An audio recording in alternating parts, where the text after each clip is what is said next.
umuryango apfuye umuryango uraterana n'ibisazo siko bigenda uraterana byemeretse gupfusha mama wacu ndabizi ko byari bimeze none icyo gihe bijya kuri umuryango urumva ndabizi cyane none uyu muryango rero uteranye babiga ku bintu nka bine icya mbere ibyangombwa byose byabonetse isanduku yabonetse ku irimbi hishyuwe fanta zo gukaraba zabonetse si ibyo bigaho niba hari n'ibindi bibazo by'umuryango bakabyigaho bavuye gushyingura ariko bizwi niba ari amasambu bagabana nibwo bibuka ko hari ayo bakwiriye gutanga cyangwa n'utundi tuntu tw'amatiku aba mu muryango ni uwo munsi batwigaho naratanga niba bajya batwigaho mu bukwe ni umuryango n'ujya uterana ngo wige muzabigenzure ngo wige ku matiku ari mu muryango ahubwo ku kiriyo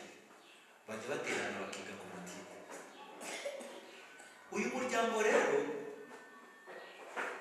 uraterana umukuru w'umuryango aravuga ati ibintu byose byabonetse aravuga ati byose byabonetse ubwo byabonetse rero mbere uko tujya gushyingura mu kanya saa 8 cyangwa saa 9 hasigaye ikintu kimwe ngewe nshaka kuvuga mu muryango muraharira uko bagenda rero uko ari kugendanira ngo kubitana na Yesu ndumva nezerewe akubitana na Yesu ngo Yesu amubonye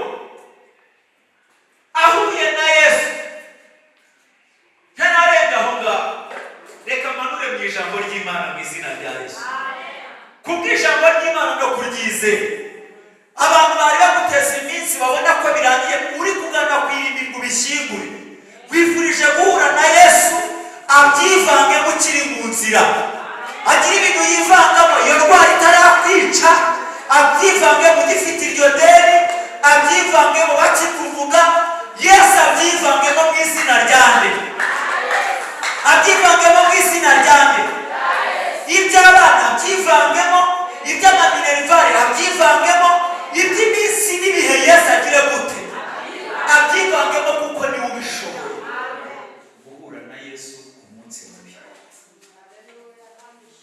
guhura na Yesu n'ahandi muzahure ariko umunsi mubi muzahure cyane ahantu muganga atagira icyo abikoraho avuga ati birarangiye ahantu muvukana atagira icyo abikoraho amashuri wize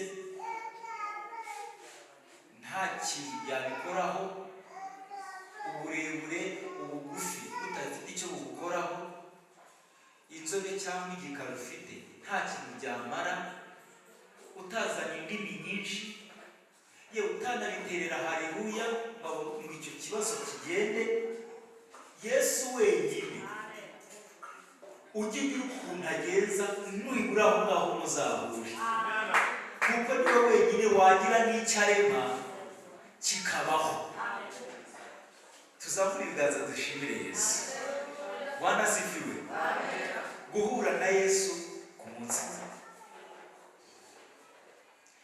iyi nkuru rero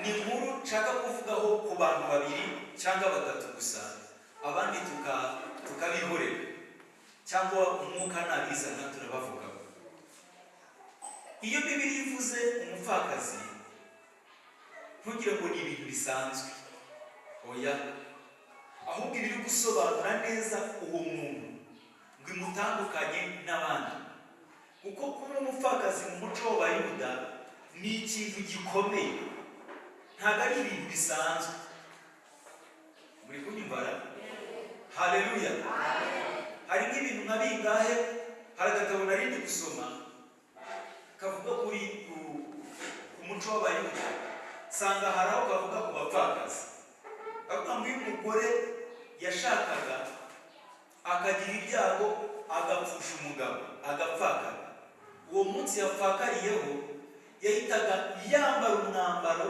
umuranga ko ari umupfakazi aho anyuze hose bidasabye ngo yivuge bakaba babireba ko ari iki mureba ari mu isoko agiye guhaha nashaka sirimbe nk'uko mwari muri gusirimba, bavuge ngo nubwo ari gusirimba ariko ni iki? Yambara igitenge gihenze cyangwa asokoze ibizamuye cyangwa ibiryamye, ariko umubonye kubera umwambaro yambaye abimenye ko ari umupfakazi. Kabiri, nari ndi gusoma nsanga ngo iyo yagiraga rero ibyago mu muryango yashatsemo hakaba hatarimo undi muvandimwe w'umugabo we ngo nibura mucikure, yasubiraga iwabo yazinga gutwe agataha agasubira iwabo kuko ntacyo yabaga kimaze muri uwo muryango. Murabyumva? Ntabwo Bibiliya igaragaza igihe yapfakariye n'umugore, cyakora biragaragara ko yashatse abana n'umugabo we ndetse barabyara, arangije arapfa umugabo we, arapfaka. Niba ari ibintu bibaho dusangiye twese, reka dukoreshe umuco wacu usanzwe. Iyo umuntu mu muryango apfuye, umuryango uraterana n'ibisazo, siko bigenda? Uraterana. Njye mperutse gupfusha mama wacu, ndabizi ko byari bimeze. None icyo gihe bijya kuri umuryango, urumva ndabizi cyane. Noneho uyu muryango rero uteranye, babiga ku bintu nka bine. Icya mbere, ibyangombwa byose byabonetse, isanduku yabonetse, ku irimbi hishyuwe, fanta zo gukaraba zabonetse. Si ibyo bigaho? Niba hari n'ibindi bibazo by'umuryango bakabyigaho bavuye gushyingura ariko bizwi. Niba ari amasambu bagabana nibwo bibuka ko hari ayo bakwiriye gutanga, cyangwa n'utundi tuntu tw'amatiku aba mu muryango, ni uwo munsi batwigaho. Naratanga ntibajya batwigaho mu bukwe ni umuryango n'ujya uterana ngo wige, muzabigenzure ngo wige ku matiku ari mu muryango, ahubwo ku kiriyo bajya baterana bakiga ku matiku. Uyu muryango rero uraterana, umukuru w'umuryango aravuga ati ibintu byose byabonetse, aravuga ati byose byabonetse. Ubwo byabonetse rero, mbere uko tujya gushyingura mu kanya saa 8 cyangwa saa 9, hasigaye ikintu kimwe ngewe nshaka kuvuga mu muryango. Muraharira? Aha. Arangije aravuga ati rero nubwo byose byabonetse, nagira ngo dukemure ikibazo cy'umuryango, tutaza kwirirwa tugaruka tuva aha ngaha dutaha. Murabizi umuco wacu uteye, uyu mubyeyi, uyu mugore tuva gushyingura usige wapakiye utwawe, kuko nta wundi dufite wo kuguhereza, witahe usubire iwanyu kuko nta kikubesheje aha ngaha. Ariko nabo bari bafite umuco ugoye, uzi kukubwira utaranashyingura iwawe ni agahinda. Ngo muri iryo teraniro, reba nawe bakubwira iryo jambo, muri iryo teraniro hazamura umwe urutoki, aravuga tuvuge cyane ngo amen. Aravuga ngo nubwo mwanzuye ko ataha, ariko njye ndabona impamvu yatuma haguma. Aravuga ati yujuje ibyangombwa byo kugenda, ariko namwitegereje nibuka ko yabyaye akana k'agahungu, kandi mu muco wacu umwana w'umuhungu niwe uragwa ibya se. None uno mwana arabuwana, baravuga ati ubwo afite akana k'agahungu rero nagume muri runo rugo amurebe kugeza igihe azaragwa ibya se. Mwumva aka kantu, agumye mu rugo bitari bishakwa, ahubwo ari ukubera impamvu y'icyo afite. Ahaguma kubera akana k'agahungu, ahagumishwa n'icyo Imana yamugeneye cyonyine. Nshatse kuvuga kubwira ijambo ry'Imana, ndumva kandi twagiye. Haleluya. Nshatse kuvuga ngo no mu makuba hagati Imana ikubikira impamvu yo kuzagutabariraho. Niba ugeze mu makuba hagati, uzaba ufite impamvu ifatika ijuru ryakugeneye ryo kuzaheraho igutabara. Haleluya. Natekereje abaturanyi bamubonye ajya gushyingura, baravuze bati byanze ku nzu bwagiye aravayo ataha, kubera ntibafite amakuru y'icyabaye. Muri kunyumva? Naho inama yanzuye ko arugumamo, abaturanyi n'abandi batamushaka bibwiraga ko atashye, ariko ahagumye kubera icyo afite. Arangije bajya gushyingura, bavayo agaruka mu rugo. Abaturanyi bamuha icyumweru, abanzi bamuha ukwezi, aravuga ati buriya arakiyegeranya. Akubitaho umwaka, aravuga ati buriya ntabwo uzi ibyo agitunganya. Ahaguma kubera imbaraga z'Imana. Umunyarwanda yaravuze ngo agahinda ngo gashira kandi niba uyu mubyeyi reka ngo twegerane mu buryo bw'ijambo ry'Imana.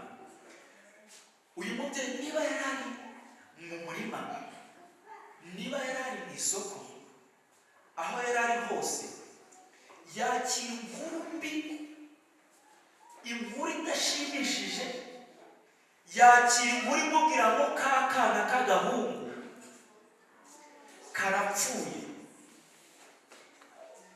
Nese ntekereza ibintu byinshi, nibaza uko yayisaba. Isi yamwikaragiyeho, atitira nta malariya afite, bwira ari ku manywa, imbeho imwica, izuba riva, kubera inkuru yakiriye gusa. Nese ntekereza niba yarazanye inkuru na mwene wabo w'umugabo utarashakaga ko arugumamo, mwumva yaramubwiye witeguye nk'ababyeyi baranga, mwumva yaramubwiye ngo akana kapfuye buriya. Njyewe nakoze analyse yanjye muri iri jambo, nsanga nubwo n'umubyeyi yabaye muri uru rugo, ariko ntabwo yabayeho yishimye. Ntiyabuze abajya bamutera ibikwasi, kandi ni umuco ujya ubera mu muryango, niko bimera. Ntabwo bashaka mu muryango bose bakwemera, uko ni ukuri gusanzwe, siko bimera.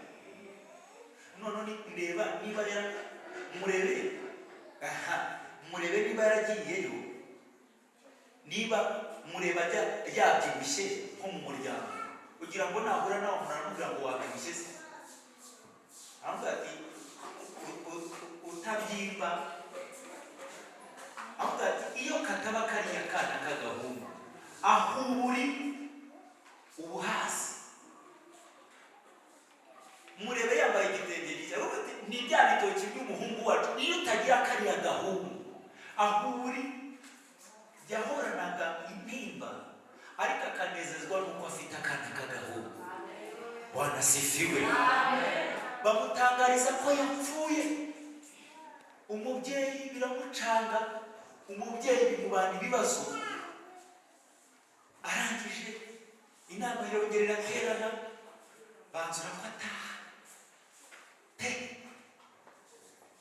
Murebe rero ajya gushyingura, kandi njyewe sijya nenda nkunda kubwiriza ibintu kugira ngo dusenge ahubwo biki, ahubwo dusenge cyane. Bwana sifiwe. Murebe ajya gushyingura, bashaka ibintu byose, inama yanzura ko ataha noneho kuko nta kimurengera afite.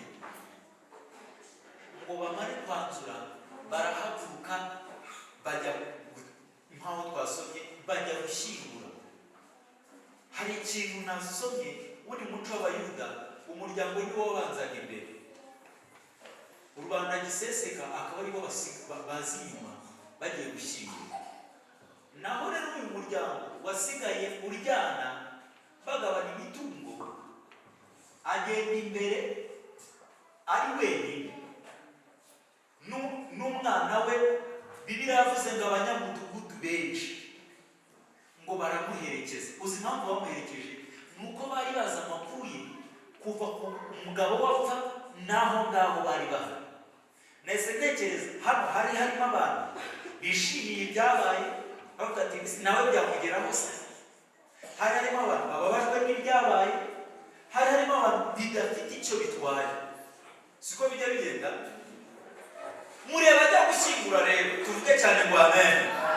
Mureba ajya gushyingura, ari aho ngaho ari mu nzira ajya gushyingura, niho twasomye Bibiliya avuga ngo ari mu mudugudu witwa Nayini. Bibiliya yavuze ngo Yesu, naho Yesu ari ku wundi musozi ari gusenga. Nusoma mu bice bibanza urabibona ko yari ari ku musozi ari gusenga. Yesu yiyumvamo ari ku musozi ari gusenga, yiyumvamo ko akwiriye gukina ibi kuko hari ikibazo. Ndashimira Yesu nyuma ibibazo dufite tutanabimubwiye. Ndashimira Yesu y'urwana intambara tuzi n'izo tutazi. Ndashimira Yesu rero uko ari kugendarira ngo akubitana na Yesu. Ndumva nezerewe. Akubitana na Yesu ngo Yesu amubonye. Ahuye na Yesu ntanarenga aho ngaho. Reka manure mu ijambo ry'Imana mu izina rya Yesu. Kubw'ijambo ry'Imana no kuryizera. Abantu bari baguteza iminsi babona ko birangiye uri kugana kwirimbi ngo bishyingure. Wifurije guhura na Yesu abyivange mukiri mu nzira. Agira ibintu yivangamo iyo ndwara itarakwica, abyivange mu gifite iryo deni, abyivange mu bakikuvuga. Yesu abyivange mu izina ryande. Abyivange mu izina ryande. Iby'abana byivangemo, iby'amaminerivare abyivangemo, iby'iminsi n'ibihe Yesu agire gute abyivangemo kuko niwe ubishoboye. Guhura na Yesu ku munsi mukuru, bahura nawe umugore ameze nabi, umugongo wacitse bamufashe mu maboko ngo amurebe. Bibiliya yavuze n'usoma ngo amugirire imbabazi. Yesu ngo amwitegereze abona abantu bari aho ngaho nta n'umwe wagira icyo amufasha. Bibiliya yavuze ngo amugirira imbabazi. Iyo uhuye na Yesu ikintu cya mbere kimwe ni uko abanza kukubabarira. Uhura n'imbabazi ze. Haleluya, haleluya. Iyo uhuye na Yesu wakira imbabazi ze. Ngo arangije ngo aramwegera, aramubwira ngo mama, amakuru ufite nayamenye ndi kuza. Amakuru ufite nayamenye. Amubwira ijambo, aramubwira ngo mama wirira. Uyu mugore ni ukuri ntabwo yacecetse. Bibiliya yavuze ngo yegera ikirimo. Uzi ko bashumba periyode yo kuvugana na Yesu, aho uvuganiye na Yesu no kuba kuretse akajya gutunganya igitugora, kuko abahaye umwanya bavuga ngo bavuge. Abadayimoni bagusuzugurana icyo yakubwiye Yesu, abakurwanya bagusuzugurana icyo yavuze. Yakubwira ko akurinze, abarozi bakakuroga ku manywa bakakurogana nijoro, noneho ukajya ubona ntibihura. Nuko aba yaguteye umugongo agiye kuvugana n'ikibazo.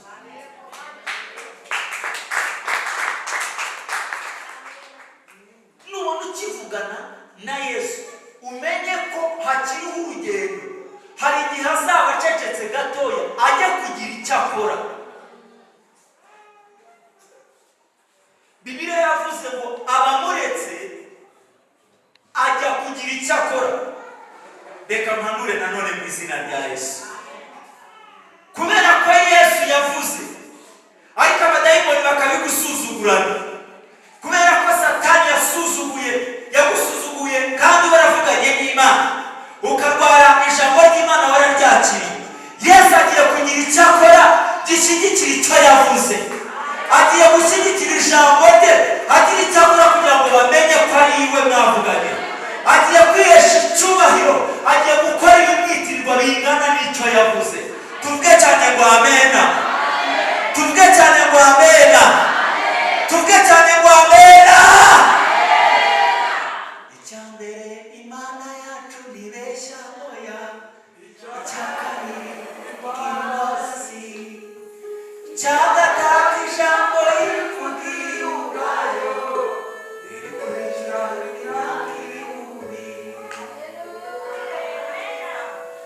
Hari igihe Yesu abiha umwanya ngo bibanze bigire icyo bikora kugira ngo aze akine finale kubw'icyo yavuze.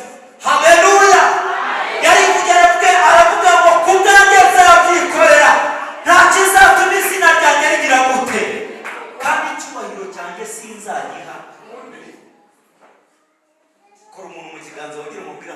Yesu ku munsi mubi.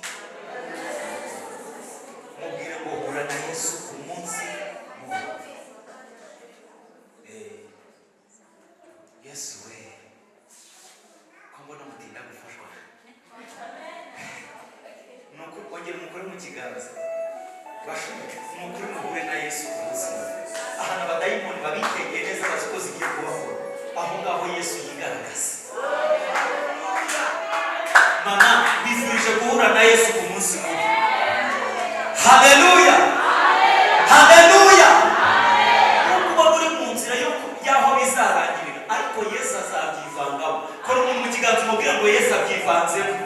Yesu abyivanzemo. Yesu abyivanzemo. Tuvuge cyane ngo amen. Abizera ijambo ry'Imana dutere haleluya. Yesu ajya abyivangamo. Umurozi yavuze ngo ntuzajya, yarangiza akavuga ngo ku bwanjye njyewe, ku bwanjye byivanzemo noneho. Akabyikorera, umuganga arakubwira ngo nkurikije ibipimo sikaneri zamuhaye n'amashuri nize na diplome mfite, nanzuye ko ino ndwara itazakira. Yesu akavuga ngo ku bwanjye byivanzemo. Haleluya! Kubera ko ariko bimeze, uhure na Yesu ku munsi mubi mu izina rya Yesu. Tuzamure ngo arangije aramureka ngo yegera ikibi, ajya ku isoko y'ikibazo, ajya ku gituma umubyeyi ari, arangije ngo agikoraho. Mwumva Bibiliya yavuze ngo agira gute? Agikozeho ngo abari bikoreye ikibi ngo barahagarara. Musome neza, musome inyungu. Ntabwo Yesu yigeze ababwira ngo bahagarare. Yesu yakoze ku kibazo cy'umubyeyi, bibwiriza bo guhagarara. Yesu ntafite umwanya wo kujya gusanga abantu bagira icyo ababwira. Afite kugira icyo akora ku kibazo cyawe kugira ngo we yiheshe icyubahiro. Ubuse mbabwire ko ubikoreze aba bantu bari bikoreye, mbabwire ko mu masegonda Imana ikurinda bikoreze. Abantu bikorera ipfuye gusa, ababikorezi bashobora mu gihe ibintu bimeze neza, mu gihe ugifite amafaranga yo kurihira abana bakiri mu ishuri, ntabwo bajya bavuga. Abikorezi ntibavuga, ariko bacunga bakuwe mu ishuri abana. Barabyikora ko kateze na mushumba burya na mushumba abana baba mu ishuri. Bajya bacunga iyo munsi. Murahari ariko? Murahari? Murahari? Iyo ubukwe babutangaje burya ntacyo babivugaho, ariko reka umusore w'inkwano barabyikorera bakavuga ati burya nta n'igitanda agira, kandi nta n'uwageze mu cyumba cyawe. Batwara ibipfu gusa, bajya bacunga urugo iyo rumeze neza ntawe uruvugaho, ariko umunsi mwatunganye barabyikora bakavuga ati nagezeho saa 3 barwanye kugeza saa 11 za mu gitondo. Ukibaza aba bantu bikorera ibipfuye gusa. Niyo mpamvu Yesu adafite umwanya wo kuvugana nabo, afite icyo gukora kugira ngo bafunge iminwa, kuko icyo bafite bavuga ibyapfuye gusa, ibizima ntibafite uburenganzira bwo kubivugaho. Haleluya, haleluya. Ntabwo muzi ku byabaye kuri Ana umunsi yahuraga n'Imana. Uwo munsi habaye igitangaza, ngo aratahabona umwana. Uwo munsi ngabona ijambo mu rugo, agahise mu rusengero agaruka Ana agaceceka. Umwana arabasengereza mu iteraniro, arabasengereza. None bafata umwanzuro baravuga ati reka turebe umwana nyina. Baravuga ati mwana sanga mama wawe. Reba Samweli rero anyura mu bantu, reba anyura mu bantu, anyura ku bavuze hano, anyura ku basetse hano, abanyuraho bose, aragenda ngo yegera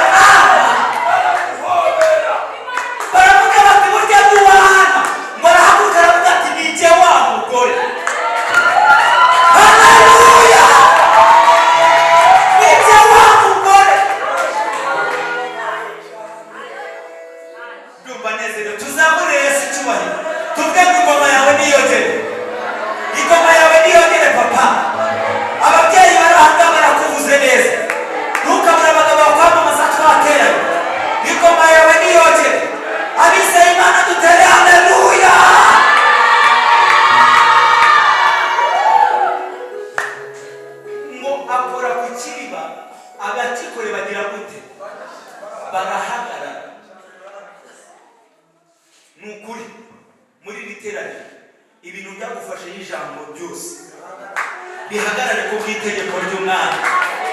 Ubwo Yesu abyivanze ngo bihagarare aho byari bigeze. Hagarara ku maguru yawe gato, hagarara ku maguru yawe gatoya.